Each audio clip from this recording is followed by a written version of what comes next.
Hello, everybody, and welcome to Forever Sports. And tomorrow, RASSIE ERASMUS will announce his 23 to take on Wales in the final Springbok match of the year. It is at the Millennium Stadium against a Welsh side that was pumped by Australia yesterday, and is the kind of probably going to be the easiest game for the Boks. To be perfectly honest, have not been at their best so far at the end of year tour. Now, it's going to be an interesting weighing up of a selection for this weekend because one side of things, you kind of want to give everybody a chance. You want to sort of rotate. You don't have to choose a strong side against Wales. The other side is, well, it's the last game of the year, So in terms of building depth and likes, do you want to build depth this last game? Do you want to go try and put in a really good performance and finish the year saying, oh, well, that's how we can actually play rugby on a really good note? I don't think we have to be our best to beat Wales, to be perfectly honest, but I still think this should be almost a bit of a free hit type of match in terms of getting the game plan right, trying certain things. And that's why I've gone with a bit of a mixture of a side. And I've left out a couple of players who probably shouldn't have been left out, and I've included a couple of players that maybe shouldn't be getting another chance, for example. That's what some people will say. But the main thing is I think we will see a certain amount of rotation, and I think a potential debut in waiting as well. Before I show you what my team is, and I'll explain exactly why I've gone with certain selections, please do smash a like on the video.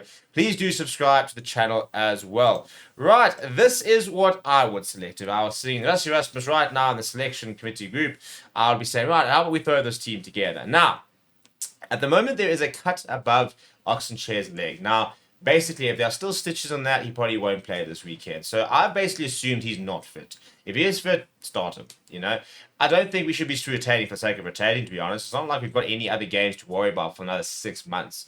Play as team, as strong as you want, whilst also maybe putting a couple of players you want to give a bit of game time. So personally, I would look at starting Malcolm Marx. He hasn't really started this year, and I'll be interested to see how he goes from the start. For example, if Oxenchair isn't fit, I'll be interested to see how Thomas Tatoy does at loose head. He has been primarily playing at tight head. You could give a start to Gerard Sternekamp, but I'll be interested to see how Thomas Tatoy goes at loose head. I'll give Wilco Low another go at tight head because I'm not getting Thomas Tatoy to cover loose head, and I'll start Malcolm Marx. You start with Eben Etzebeth, continuing there. Maybe give Jean Klein a go. We haven't always necessarily given people a go just for the sake of it, but we could see him in this weekend. And I would really like to see Franco Moster get some more minutes because he's coming back from injury, for example. It'd be nice to give him another go. You could, for example, go with a Jean Klein Franco Moster option, have Eben off the bench. You could go Jean Klein Arke Snyman, Franco Moster off the bench, and give Eben Etzebeth a rest, for example. From a Bok perspective, they don't really need to rest anybody. To be perfectly honest. Back row, I'm giving a debut to Cameron Hanekom, and I'd like to see him start. And as a result, I think, when you give people debuts, you want to give them debuts in a settled environment. So I would love to see us go with Sia Khaleesi and Pieter-Steph du Toit, and then have Cameron Hanekom at 8th man, because he's now got, two of the world's best players in and around him, as well as a really good tight 5. That should give him absolutely everything he needs to be really, really useful off the back and kind of take the pressure off. I really like the idea of giving people debuts in an environment where they can be set up to succeed, not in, just completely brand new team that's trying to gel together. Now you're trying to get to grips with international rugby with a team that's not playing particularly well, that's not gelling together, and it makes your life difficult. I'll give Grant Williams another start, and I'll give Murray Liebach another start because some people are talking about the end of Murray Liebach. Well, let's see. RASSIE ERASMUS was quite quick to point out that whilst it wasn't his best game, he said if you go back to the game before when he played against Argentina in Mbombela, he was arguably man of the match. And RASSIE ERASMUS, I think, is very aware of the fact that, Murray Liebach's going to have potentially these days. But what I've gone with is, I've gone with a kicking option at 15 in Jordan Hendrickse. Not to say that Apele Fassi was bad this weekend. I don't think he had his best game. But I'd really like to see what Jordan Hendrickse could offer at 15, because he covers 10, for example. So if you had, for example, Murray Liebach at 10, Hendrickse at 15, you've got Hendrickse as a goal kicking option, and Hendrickse can come into a 10 role later on, which means you don't necessarily have to have a flower option on the bench either. Just looking, for example, at a versatility point of view. Pollard started one, come off the bench for one, looked really solid at coming against England. We know what we're getting with him, and I think it'll be interesting to see how Jordan Hendrickse goes at 15. He had a start at 10 earlier this year, wasn't fantastic. Again, first game of the season, I don't think a very settled side. I think this will be an interesting a challenge for him. He has been playing 15 quite a bit at the Sharks and trying to add to that versatility. He can also go in at 12, for example. So you've got options there at 12 as well. I've then got Kurt Lawrence, Ches and Colby. No reason to really change them. I don't think we need to give Maxwell and Pimpy a game for the sake of giving a game, for example. I've got Kane and Moody on the bench, covering a few positions, so I'm not worried about that. And then I've got with Damien Deadlindy and Lakanya Again, love to see these two playing together, just to see if the chemistry is still there, what it looks like.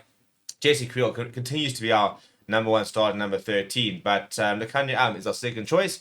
He's kind of played at 12, for example, quite often this year, as well as at 13. So it'll be nice for him to go back to 13 with Damien Delendy back inside him.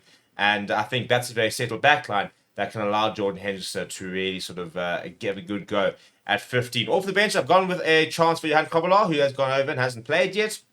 Gerard Stennekamp, Vincent Koch, again, players who are quite settled coming off the bench in and around Johan Kobbelaar, who hasn't played a lot of rugby. You could swap Malcolm Marx and Johan Kobbelaar. I think Bongi Manambi's had quite a big workload this year, so I'll be quite happy to see him potentially sit out, although we can go with Bongi and Malcolm. Doesn't really matter. And then I've gone with the 6-2 split of Arceus Neyman, Kwagga Smith, and Jasper Wiese.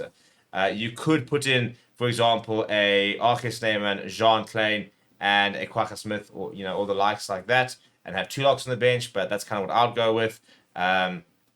Potentially seeing Ulrich Lowe there as well. Depends on how strong you want to go. At the end of the day, Kwagga Smith's going into the Japanese league. Jasper Wiese will play a lot of rugby to come as well. Not as much as he was going to, he's been playing in the Premiership. I think he'll play a little bit less. And then I've gone with Jalen Hendrickson off the bench and Kane Moody, who can come on at 13, come on at 11, 14, can even come on at 15. So there's a lot of ways you could tweak this side. You could have Jordan Henderson at 10, Fussy at 15, Kane Moody at 14, Mapimpi at 11, Esterhazen at 12, and Lakanya at 13, for example. You could have completely different sides. So I don't think there's really a wrong answer when it comes to picking a side. That's just kind of the combinations I'd like to see this weekend. If I were to tweak this, I'd maybe potentially play an Ulrich Lowe ahead of maybe like a Jasper Wiese, for example. I don't think you necessarily need to see Jasper Wiese this weekend. But again, you also don't want to just give people chances for the sake of giving people chances.